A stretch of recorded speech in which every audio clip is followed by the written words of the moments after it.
ano, yung gulay. Mix na to with chicharo, bagu beans, at saka yung bell pepper. Tapos meron ako na patatas. Lagyan natin patatas yung chop suey. Tapos ito, carrots. Tapos meron tayong repolyo. Halo na siya ng cauliflower. And guys. So, luto tayo ngayon. Ito guys, chicken yung ilalagay natin.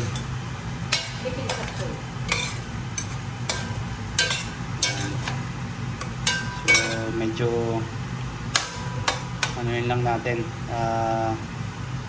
kasi baka matigas yung manok eh. Medyo lagayan natin ng konti. Guys, meron tayong rino, tapos meron tayong cornstarch, pampano, pampalapot, tapos sibuyas bawang. Bali palambutin lang muna natin tong itong manok. Kasi yung gulay, madali lang maluto yung gulay. Yan guys. Ano tayo ngayon, chef? Yan. So, ito guys, yung pagluluto ko ng ng chop suey. Abangan nyo kung paano yung system ko. Yan.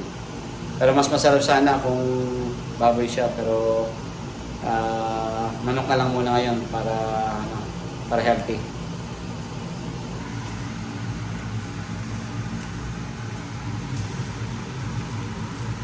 Wow.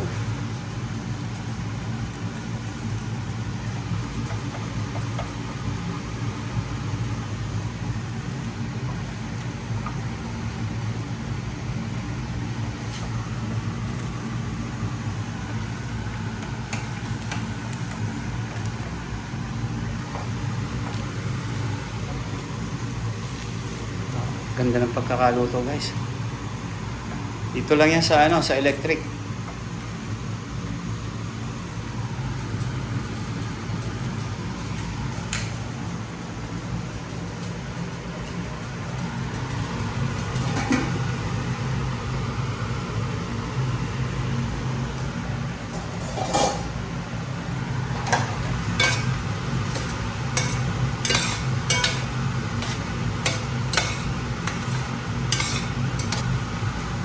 Yan.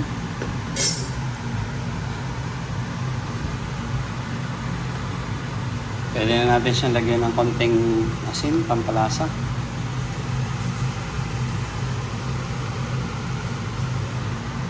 Yan guys, masa.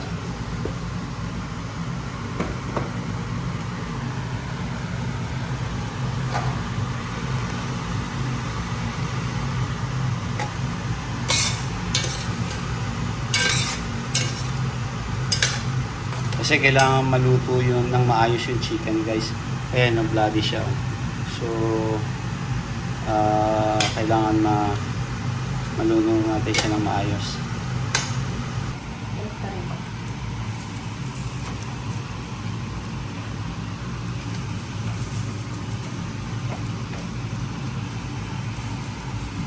Guys, so, ganda ng pagkakaluto. Okay.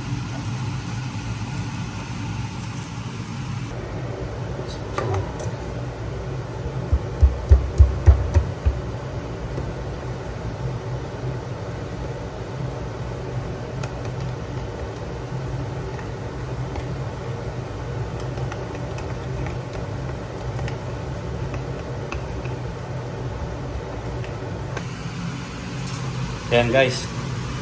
Yan. Pinalambot muna natin yung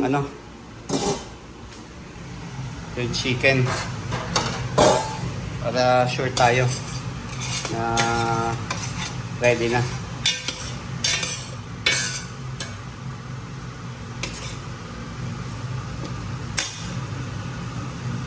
Tingin ko pwede na to guys. So pwede natin start yung pagtimpla. Yan. Dry lang natin yung konti yung sabaw. Tapos pwede na natin siyang gisahin. Gusto ko may gigisahin siya ng konti eh. So, yan. Pakatihan lang natin yung sabaw. Yan, malapit na guys.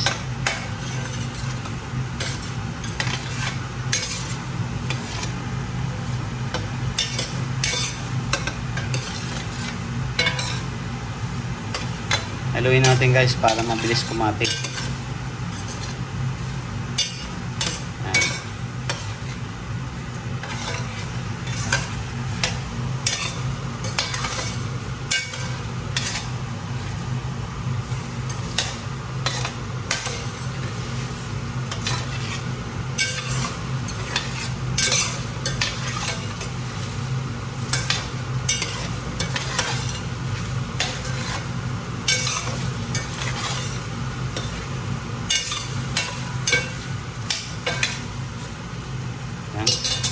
Pwede na siguro natin lagyan ng mantika.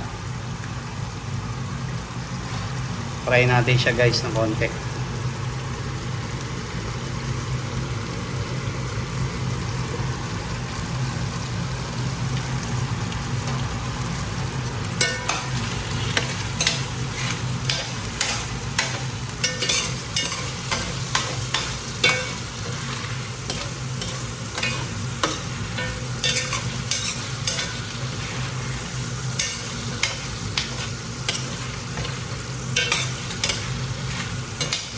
Guys, nilagyan ko na yan ng asin kanina. So, may kaunting asin na yan.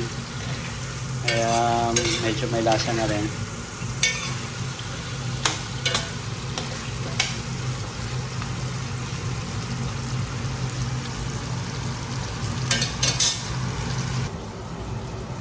Guys, lagay na natin yung bawang sibuyas.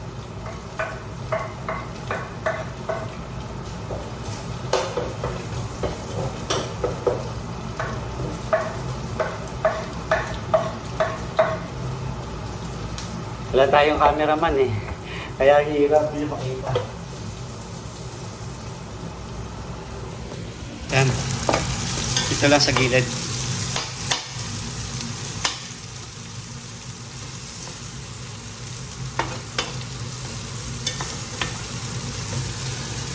Mahina lang guys yung apoy. Habang nagigisa.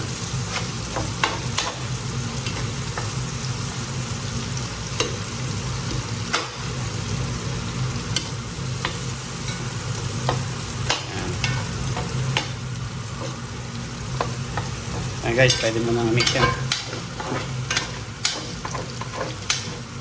Dumikit na yung chicken kasi may balat kasi yung chicken eh. So, dumikit siya. So, mekos-mekos lang to guys.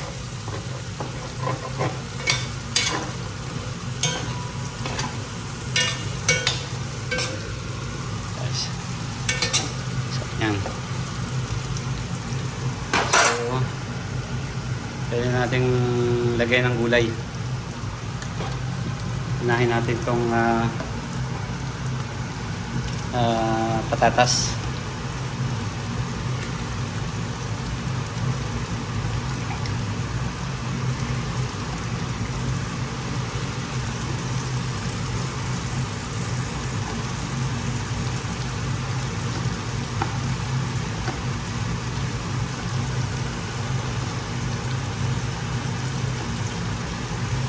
Kasi yan yung actually malambot naman to guys. Tapos lagay na natin yung carrots. Ito guys yung medyo matitigas na gulay eh. So kailangan lang igisa muna. Kasi yung iba madaling lumambot. Tsaka mas masarap ang chop suey guys pagka medyo crunchy siya, medyo malutong ng konti. Kaya natin haluin.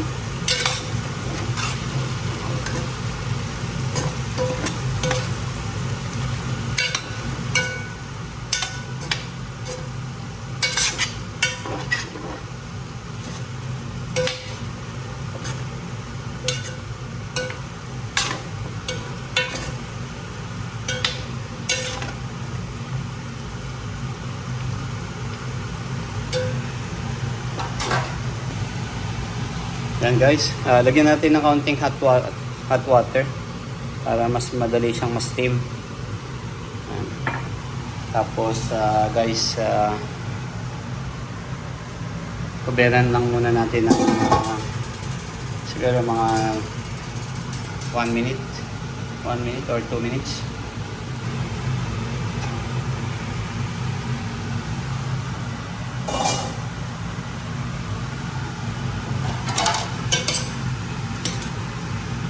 So medyo manipis naman guys yung hiwa ng carrots, kaya okay lang na lagay na rin natin yung repolyo at saka cauliflower.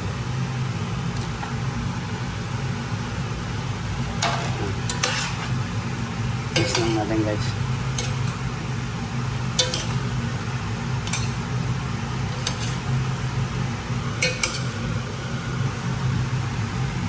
So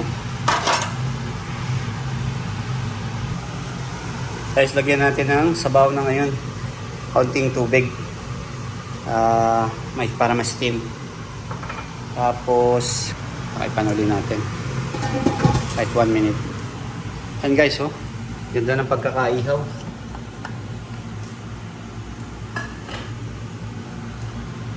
Wow, ayun.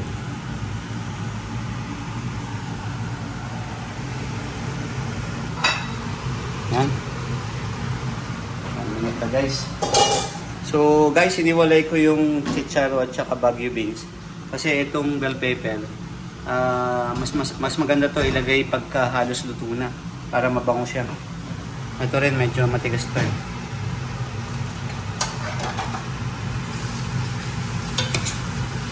So guys, mekos-mekos lang natin. So pwede na natin itong timplahan. Ayan, timplahan na natin guys.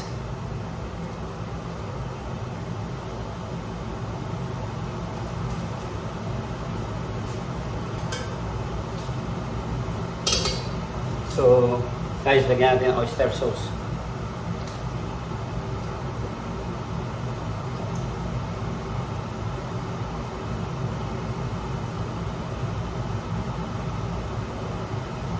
Ito yung magpapasarap ng chop suey.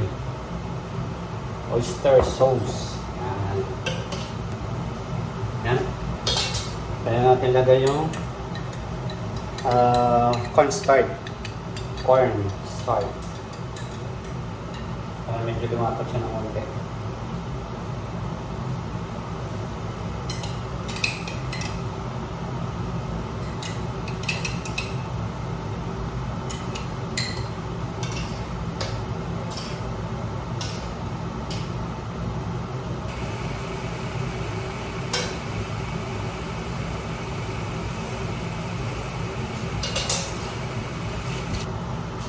Guys, lagay na natin to.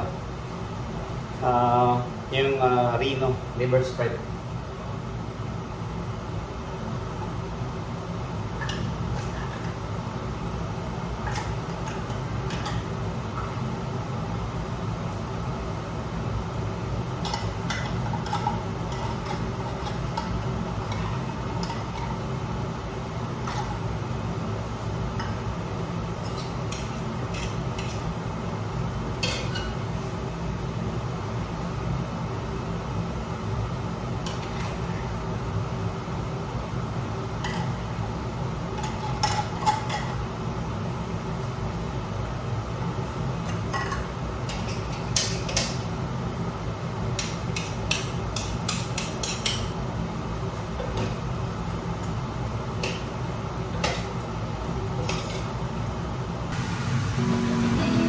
Then guys, natimplahan ko na.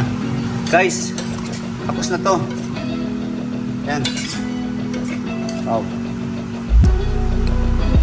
Sarap siya.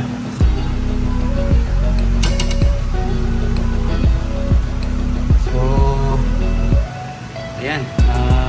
Patay na yung apoy guys. So, ready to serve. Kain tayo. Yan. Ito na, last na to.